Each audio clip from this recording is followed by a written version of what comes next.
कहते हैं ना, सड़क छाप लोग गुंडे, इस तरह की उनकी जबान है, इस तरह का उनका तरीका है, तौर तरीका है। और खुद उनकी बदतमीजी की मैं शिकार रही हूं।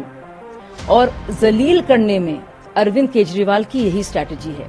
वो विभव कुमार से फोन करवाते हैं या बुलवाते हैं, और जो वो आदेश देते हैं विभव वही करते हैं। मैं खुद आपको बता दूं कि कितनी बार इतनी बदतमीजी और बदतहजीबी मैंने बर्दाश्त की है। और जो लोग बदतमीजी करते थे उनके खिलाफ जब मैं शिकायत लेके जाती थी, यही दुर्गेश पाठक, विभव जैसे लोग, तो अरविंद केजरीवाल कुछ कहते थे, अब मैं क्या करूं इस मामले में, मनीष से बात करो। मनीष के खुद ये लोग साथी थे। देखिए, लोग आसानी से यकीन नहीं करेंगे, लेकिन मैंने आम आदमी पार्टी के इन सारे किरदारों को बहुत नजदीक से देखा है, करीबी से देखा है। इनके साथ में उठी बैठी हूं, सालों साल रोजाना सुबह शाम मैं रही हूं। तो इनके जो अंदर के जो इक्वेशंस हैं और आपसी जो इनके संबंध हैं, और वो लगातार बदलते रहते हैं। कुछ भी संभव है, इतनी गंदगी है वहां पे पार्टी के तौर पर। और जहां तक बात है विभव कुमार की, जो अरविंद केजरीवाल के अभी तो पीए हैं, लेकिन लगातार वो आंदोलन के वक्त से लगातार वो मनीष सिसोदिया और अरविंद के ही साथ ही रहे हैं। वो उनकी आदत ये पुरानी है। वो उनको किसी महिला को, पुरुष का सम्मान करना तो आया नहीं, लेकिन जो कहते हैं ना, सड़क छाप लोग गुंडे, इस तरह की उनकी जबान है, इस तरह का उनका तरीका है, तौर तरीका है। और खुद उनकी बदतमीजी की मैं शिकार रही हूं। और जलील करने में अरविंद केजरीवाल की यही स्ट्रैटेजी है। वो विभव कुमार से फोन करवाते हैं या बुलवाते हैं, और जो वो आदेश देते हैं विभव वही करते हैं। विभव का मकसद ही यही है। तो एक तरह के वो हेंचमैन हैं, उनके लिए काम करते हैं, एक गुर्गे की तरह।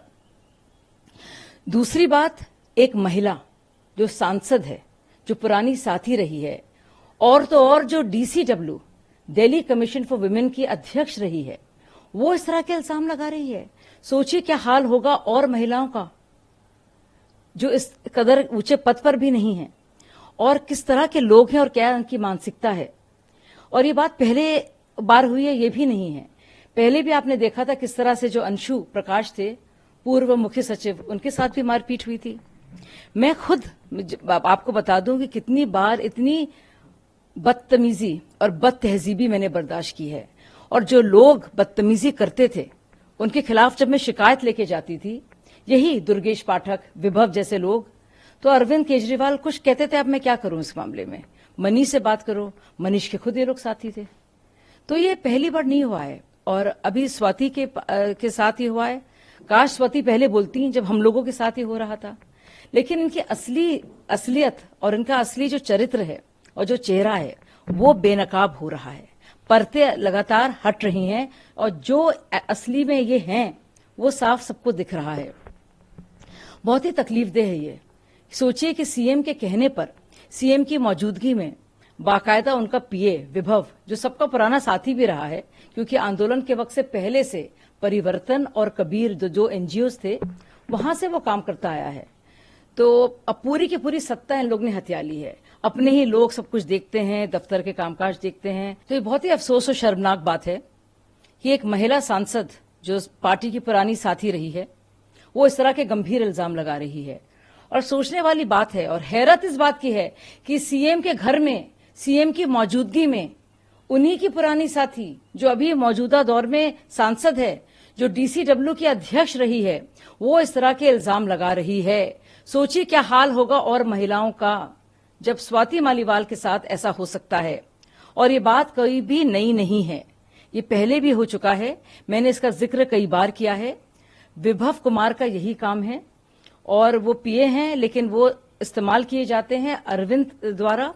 और अरविंद जिसको भी जलील करना चाहते हैं, परेशान करना चाहते हैं, हैरान करना चाहते हैं, वो विभव उनके लिए फोन करता है, या विभव जो आदेश दिए जाते हैं उनको पूरी तरह करता है।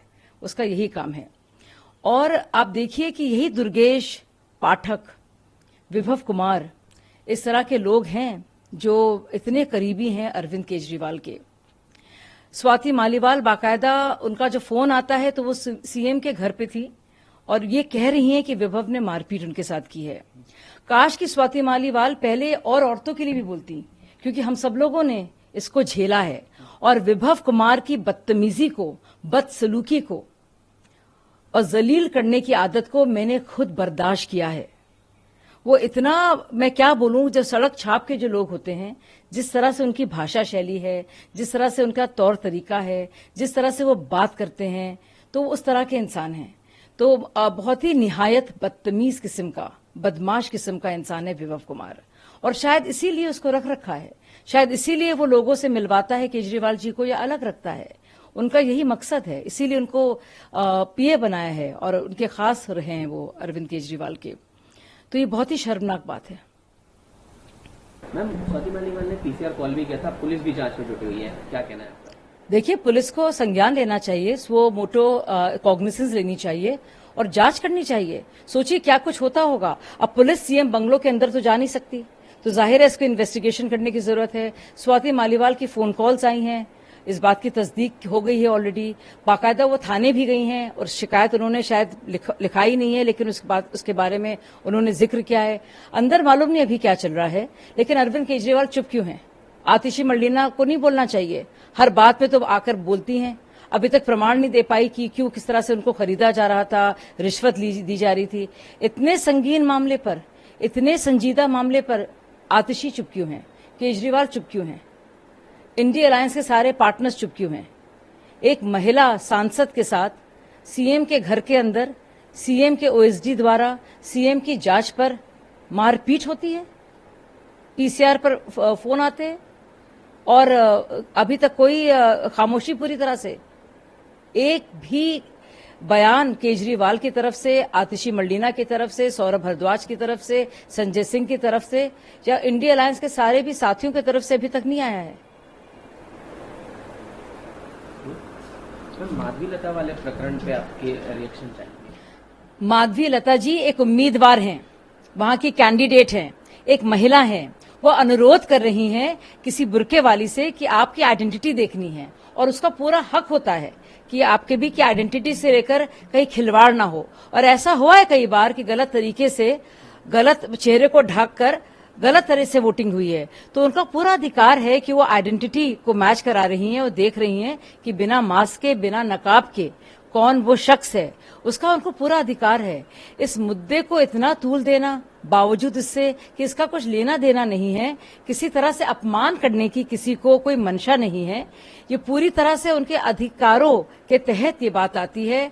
माधवी लता जी के बारे में ये सब कहा जा रहा है, जाहिर सी बात है ओवैसी जी काफी डरे हुए हैं। इतनी शानदार लड़ाई जो माधवी लता उनको लगातार दे रही हैं, ये उनसे घबराने का ही नतीजा है कि इस तरह से उन पर इल्जाम लगाए जा रहे हैं और एफआईआर दर्ज कराई जा रही है।